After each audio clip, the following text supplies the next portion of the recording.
right, my name is Alicia. I am 25 years old and I wanted to share my story about Suboxone. I started taking Suboxone last August, so I've almost been on it for about a year, 10 months, if you will.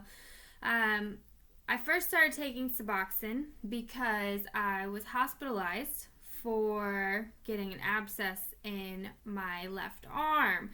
The abscess left me with two very pretty holes in my arm that have now scarred over.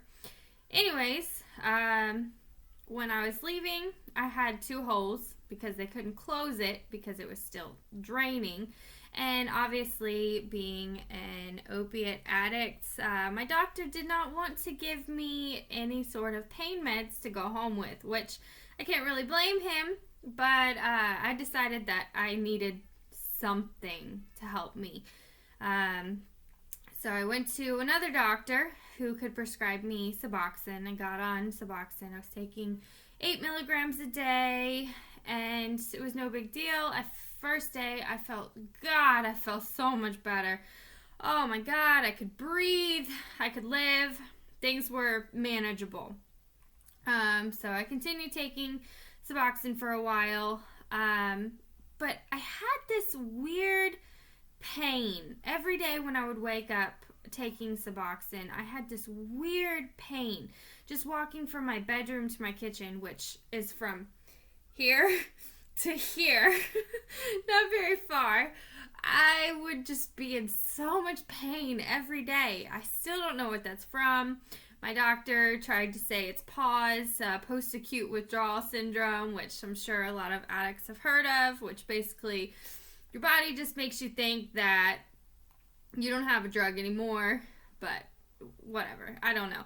Anyways, I kept taking the Suboxone for a while, taking the strips, and I was also on clonidine and something else at the time.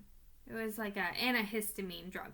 So I'm not sure positively that this was the case, but my legs and my feet started swelling. I get pitting edema in my legs and my feet, which basically means you could stick your finger in my leg and it would leave an indentation mark there.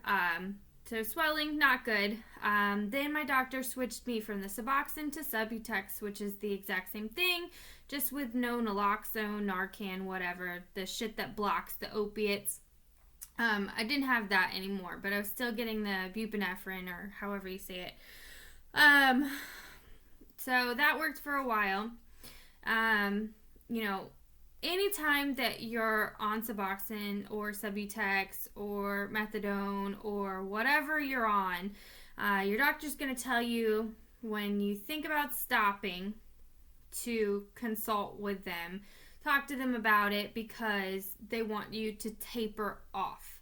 I started doing that. I started going to a smaller dose, and I found myself just wanting more.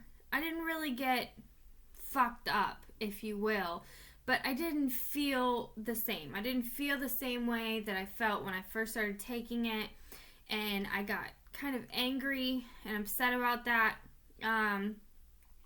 So for me, just knowing myself, I realized that, hey, if I'm ever going to get off of this fucking shit, I just have to stop. And I'm sure if I had talked to my doctor about that, they would have said, no, don't do that, blah, blah, blah. Well, that was the only way I was going to get off, because I've heard of people on Subutex, Suboxone for 6-10 years, and yeah, that might be the best thing for them. I don't have a medical degree, but knowing myself, I would have been that person that was on Suboxone for 20 years, and that's not the way to go. So I haven't even kept count, but since I've stopped taking it, I stopped cold turkey from 8 milligrams a day to nothing. First couple days, I kind of anticipated what it would be like. You don't feel real good, you have headaches, you got cold sweats, the normal shit that everybody goes through when you're detoxing. Well, the first couple days were the easy parts, let me tell you. First couple days, that's exactly what I had. I didn't really want to eat anything. was achy. I had chills. Whatever. Big deal. I got through that. Then, once I got through that, I started having insomnia. I was having insomnia for, I'm talking no more than an hour or two of sleep for 2 weeks. And I could not sleep to save my life. I tried everything. My doctor prescribed me trazodone after 2 weeks. I believe she gave me like 100 milligrams of trazodone, which should knock any normal person out. Even 3 Ambien didn't do it for me. I was getting to the point where I had not slept in so long. I was starting to hallucinate. Unfortunately, the day after I had gone to my doctor to discuss my insomnia issues when I was prescribed trazodone, the day after that, now mind you, I hadn't taken Suboxone in over 2 weeks. And I was prescribed this trazodone, which I ate with because it can upset your stomach. The next day, actually that night, I started vomiting. Oh my God, horribly vomiting. It was bad. I started getting stomach cramps that, felt like my stomach was just coming out. Oh my God, it was horrible. I spent probably the next week dealing with that. Nausea, vomiting, stomach cramps, diarrhea. I'm talking stomach cramps where I could not walk. The most comfortable place for me was lying down in the shower, having hot water pour all over my stomach because I couldn't move. I went to the emergency room twice for this because the stomach pain was so horrible. I couldn't keep anything down, not even water or Gatorade. Nothing would stay in my stomach, and it was unbearable. After 2 trips to the emergency room, both times, they prescribed me Bentyl, I believe it's called, which is something for stomach cramping. Over the counter, before I went to the ER, I tried to, prescribe myself. I got this stuff I asked the pharmacist, something for nausea, and they said Emitrol, which did help. It's about $5 at Walmart. It did help. If you can make it through with just that, do it, because I've got $3,000 worth of medical bills sitting on my counter now from withdrawing from Suboxone. And Emitrol, $5, no brainer, I went there. The Bentyl did help. The first time, they just gave me an IV. They gave me a shot of Bentyl, which stick in your ass and it burns really bad. But it did help stop with my cramping. The second time I went to the emergency room, I was in horrible pain. I couldn't move. I couldn't even lie on this stretcher gurney thing. It was horrible, and I do not wish that on my worst enemy. Dear God, was it painful. As soon as I got into the emergency room, they wanted to prescribe me morphine because of the amount of pain that I was in. And thankfully, even though I wanted it, I did not get that morphine. It's been probably about a month now.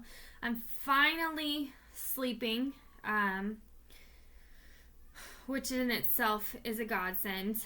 My stomach is finally back to normal. I can eat normal food.